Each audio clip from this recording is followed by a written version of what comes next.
kainan na naman. Waiting na sila sa kanilang pagkain. Maaga ko silang papakainin ngayon. Yung dinner nila.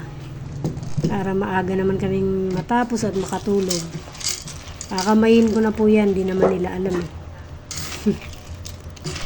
Dinamihan ko po talaga ng sabaw yan.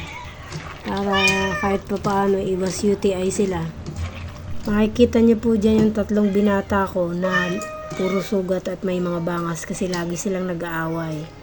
Si Ginger, si Suabe, saka si Negro. Wag, hindi ka pa nga eh. Doon ka na, ikaw lang ang katangi-tangi talagang maingay eh. Ram, baba ka na doon. Sila nag-aantay oh, sila oh. Oh. Makikita niyo po dyan si Ginger, si Suabe, saka si Negro talagang lagi nag-aaway. Yun yung panahon na hindi pa talaga sila nakakapon kaya stress talaga ako sa kanila.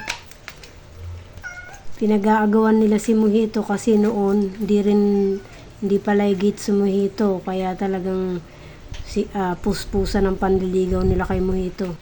Napupuwet ako sa gabi kasi ang ingay talaga nila. Pero ngayon, tahimik na, happy na kami. Yan, pag nakikita ko na sila naglilinis, busog na sila.